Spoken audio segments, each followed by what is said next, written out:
Direktorat Lalu Lintas Polda Metro Jaya menegaskan kecelakaan di Pasar Minggu, Jakarta Selatan yang menewaskan seorang wanita bukan kecelakaan tunggal. Berdasarkan bukti CCTV, mobil yang dikendarai Aibtu IC sebelumnya dipepet bahkan hampir ditabrak oleh mobil lain yang menyebabkan mobil Aibtu IC hilang kendali.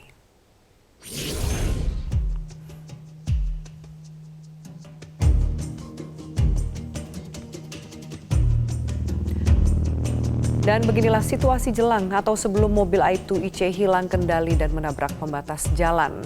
Mobil berwarna silver yang dikendarai Aibtu IC sebelumnya dipepet bahkan hampir ditabrak oleh sebuah mobil berwarna hitam.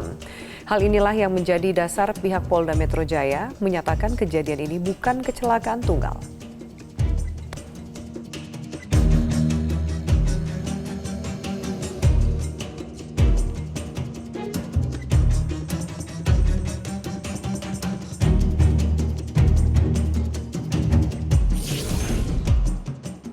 Setelah melaksanakan olah tempat kejadian perkara, polisi hari ini melakukan gelar perkara untuk menentukan ada tidaknya unsur pidana dalam insiden kecelakaan yang melibatkan satu anggota polisi. Sejauh mana proses gelar perkara yang dilakukan Ditlantas Polda Metro Jaya? Sudah bersama kami AKBP Fahri Sregar, Kasubdit Gakum Ditlantas Polda Metro Jaya.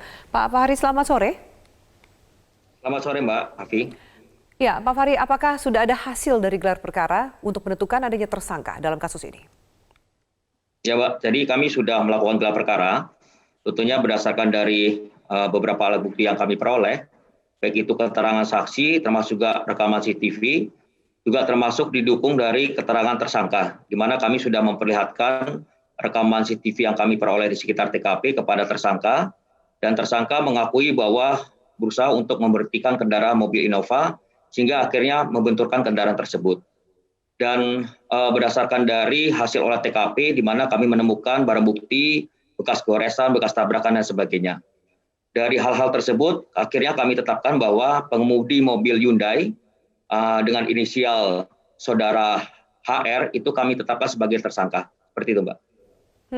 Baik, satu tersangka, bagaimana dengan status Aibtu IC? Ya, jadi kalau status Aibtu IC tentunya jadi menjadi saksi dan menjadi saksi korban ya. Karena bisa kita lihat rekaman CCTV jelas bahwa pengemudi mobil Hyundai berusaha untuk menghentikan kendaraan mobil Innova dengan membenturkan kendaraan tersebut. Dan tentunya pengemudi mobil Innova Aibtu IC itu mengalami kerugian material. Dan akibat dari kecelakaan tersebut, benturan tersebut akhirnya mobil Innova ini menabrak 3 pengemudi sepeda motor lainnya. Ada pengemudi Revo, pengemudi Mio, pengemudi Vario. Dan salah satu di antara 3 tersebut mengalami meninggal dunia, seperti itu Mbak. Pak Fahri, apa yang sebenarnya menjadi inti permasalahan kedua pengendara ini cekcok bahkan saling menabrakkan kendaraan sampai memakan korban jiwa? Ya, jadi ini berdasarkan dari keterangan kedua pihak ya, saudara HR termasuk juga Aibtu IC, dan juga ada beberapa saksi-saksi yang kami temukan. Jadi berdasarkan dari keterangan mereka menyatakan bahwa memang permasalahan ini diawali dari pada saat di perempatan Mangga Besar ke arah Pasar Minggu. Saudara HR merasa bahwa saudara IC itu berusaha untuk menyalip kendaraannya. Setelah itu dia berjalan lagi dan sampai dengan perempatan dekat masjid mereka juga berjalan lagi. Akhirnya begitu pada saat di depan SMP Sulu, kendaraan mobil Innova yang dikemudikan oleh Aibtu IC ini berusaha untuk menghentikan kendaraan mobil Hyundai yang dikemudikan oleh saudara HR. Akhirnya saudara Aibtu IC ini turun. Nah, disinilah terjadi perselisihan fisik.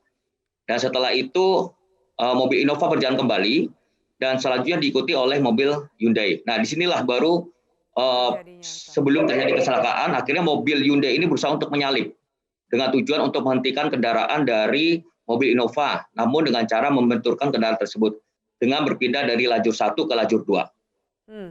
Baik. Ancaman hukuman bagi tersangka dalam kejadian ini, Pak? Ya, kami melihat bahwa memang ada unsur kesengajaan ya dari pengemudi mobil Hyundai, dan ini juga diakui oleh si tersangka bahwa tujuan tersangka itu menghentikan kendaraan dengan cara membenturkan di TKP terjadinya kecelakaan lalu lintas itu dikarenakan saudara HR ini berusaha untuk menghentikan kendaraan mobil Innova karena mau minta pertanggungjawaban dari Aibtu IC. Dan karena si tersangka merasa bahwa dipukul di depan SMP Suluh ini. Sehingga akhirnya dia berusaha untuk menghentikan, Namun akhirnya justru benturan tersebut menyebabkan mobil Innova tersebut terpental ke arah yang berlawanan dan akhirnya menabrak 3 sepeda motor dari arah berlawanan. Seperti itu, Mbak. Baik, terima kasih Pak Faris Regar atas waktu dan juga keterangannya di Prime Time News. Jangan lupa subscribe YouTube channel Metro TV News dan jangan lupa nyalakan notifikasinya.